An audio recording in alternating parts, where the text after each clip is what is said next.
Very good morning बच्चों। Jharkhand board today के इस सेशन में आपका फिर से स्वागत है। परीक्षा के योद्धाओं का, उनके जज्बे का, उनके जुनून का हार्दिक स्वागत है।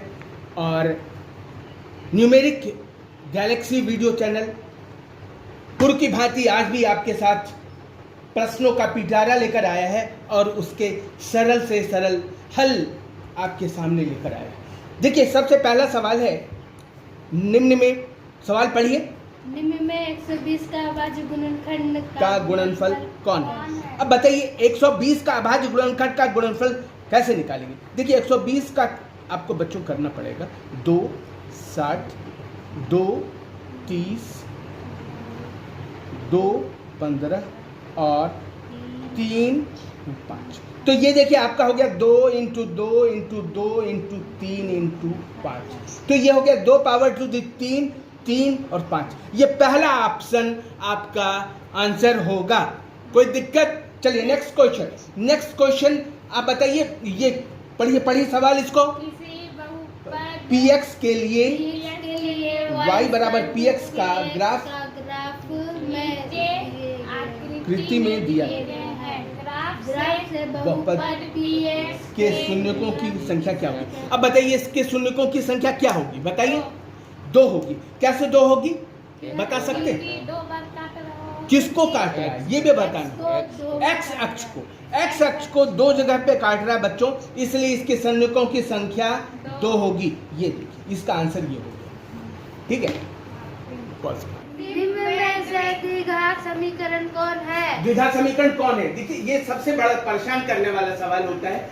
अब ये मैं बताऊं आपको। देखिए ये a + b का होल स्क्वायर के फार्मूले से टूटेगा, तो ये हो जाएगा x² + 1 का स्क्वायर + 2x बराबर हो जाएगा 2x - 3। देखिए यहाँ पर x² इस तरफ है, यहाँ पर x² नहीं है, इसलिए ये कैंसिल होने का सवाल ही नहीं है। इसमें x² बच जाएगा।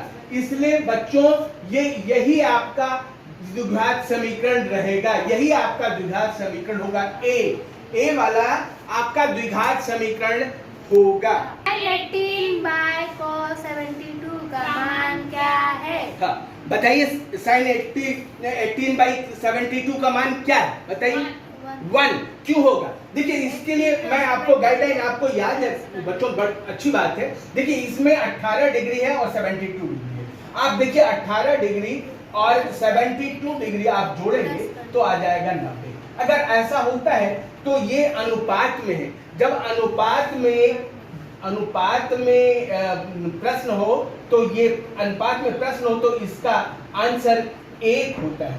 क्यों 1 होता है मैं आपको बता दूं।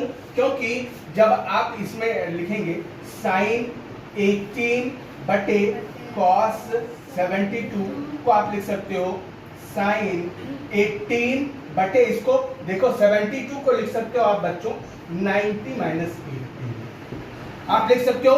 तो ये हो जाएगा sin ये cos हो जाएगा cos 90 - 18। तो cos 90 - 18 हो जाएगा sin 90 - 18। तो ये आपका हो जाएगा sin 18/sin 18 एक बार जाएगा और ये इसका आंसर 1 होगा। अगला सवाल बोलिए।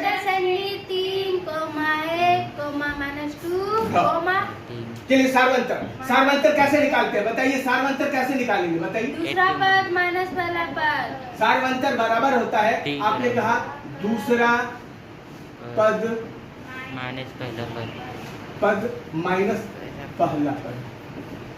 पहला पद। तो दूसरा पद यहाँ पर बताइए, दूसरा पद क्या है यहाँ पे? 3 नहीं, गलत। 1 दूसरा पद 1 है। दूसरा पद है 1 माइनस पहला पद क्या है यहाँ पर? 3। 1 - 3 में से घटेगा 2 आएगा और ये माइनस बड़ा है, इसलिए -2 आंसर आएगा बच्चों। इसलिए ए इसका ऑप्शन आपका सही ऑप्शन है। कोई बात नहीं। अगला प्रश्न है बच्चों, आर त्रिज्या वाले, पढ़िए इसको। का परिमाप क्या होगा, है ना। अब ये ऑप्शन है pi r square 2 pi r square. तो देखिए आपने पढ़ लिया। और आर त्रिज्या वाले, देखिए आर त्रिज्या वाला मैं चित्र बना देता हूँ। ये आर त्रिज्या या वृत्त है, ठीक है, ये है वृत्त, ठीक है। अब इसकी परिधि, ये जो बाउंड्री होती है बच्चों, ये कहलाती है परिधि। और परिधि का सूत्र होता है 2 पाई आर। तो आर त्रिज्या वाले वृत्त का परिमाप क्या हो जाएगा, 2 पाई आर। अब ये देखिए आपका 2 पाई आर ये है, 2 पाई आर ये है, सी, इसका आंसर सी हो जाएगा। कोई डाउट? नो। ओके, अगला सवाल। सभी वृत्त अगला क्वेश्चन है सभी वृत्त। देखिए सभी वृत्त, है ना, सभी वृत्त क्या होते हैं, सर्वांगसम समरूप, इनमें से कोई नहीं। देखिए ये सभी वृत्त, ये देखिए वृत्त है, ये और भी बड़ा वृत्त। तो ये जो वृत्त हैं ये समरूप नहीं हो सकते, समरूप होते हैं, सर्वांगसम नहीं होते। सर्वांगसम होने के लिए क्या होता है कि सारे वृत्त एक दूसरे को ढक नहीं सकते, एक छोटा होगा एक बड़ा होगा, इसलिए सभी वृत्त समरूप होते हैं। ये आपका आंसर होगा। चलिए अगला क्वेश्चन, 12, 15 और 21 का एलसीएम क्या होगा, ठीक है।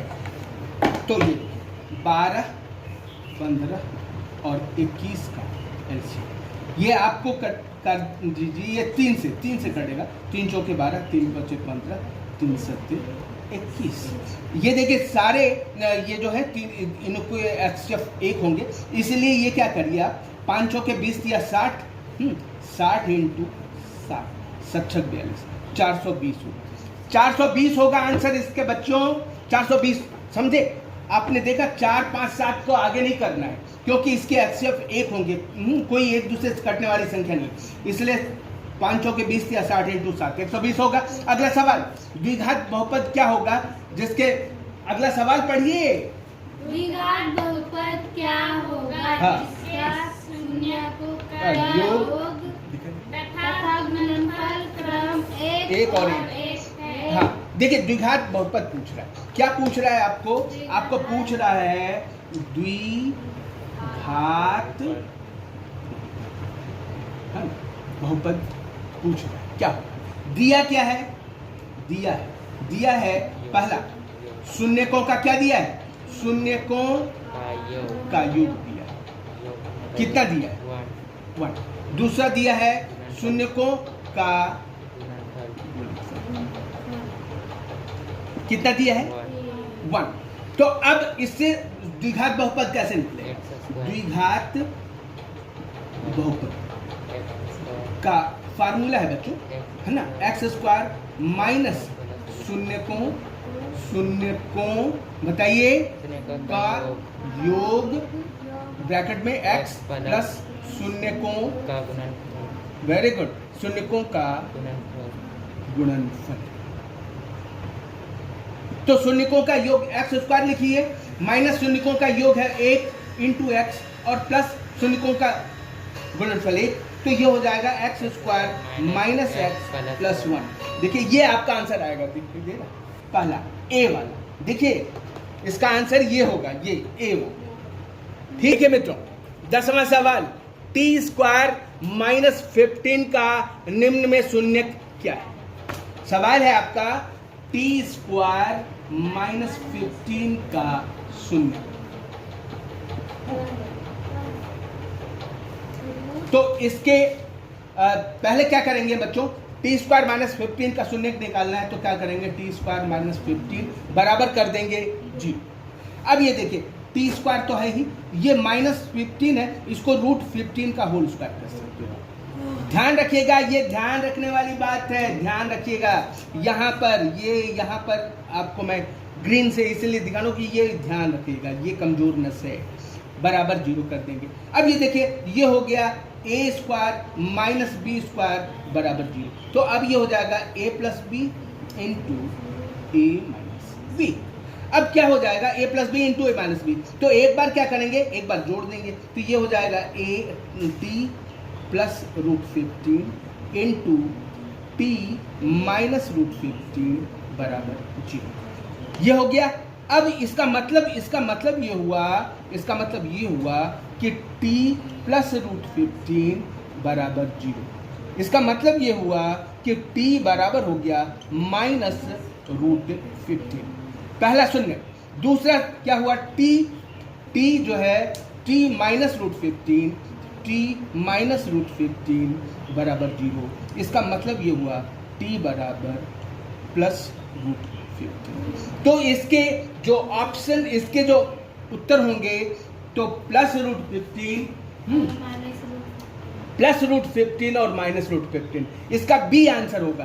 बी ऑप्शन आंसर है ये माइनस √15 और कामा √15। आपका ये देख लीजिए बी आपका आंसर दिया हुआ है, ये देखिए ये बी, ये है ना। तो ये इसका आंसर होगा बच्चों। मैं इसी प्रकार से आपकी जो परीक्षा एकदम नज़दीक आ गई है, मैं आपको सोने नहीं दूंगा, किसी तरीके से झकझोर कर आपको जगाता रहूँगा ताकि आपके मैथ्स के पूरे नंबर आपको मिल जाए। मेरी शुभकामनाएं आपके साथ हैं और मेरा फिर से आपसे निवेदन है कि मेरे इस YouTube न्यूमेरिक गैलेक्सी चैनल को ज़्यादा से ज़्यादा लोगों को शेयर करें, सब्सक्राइब करें और लाइक करें। और कोई भी सुझाव हो कमेंट बॉक्स में लिख करके भेज दीजिए। हम कोई भी आपके प्रश्न का हल तत्काल वीडियो में YouTube में डाल करके आपका सहयोग सेवा करते रहेंगे। जय हिंद।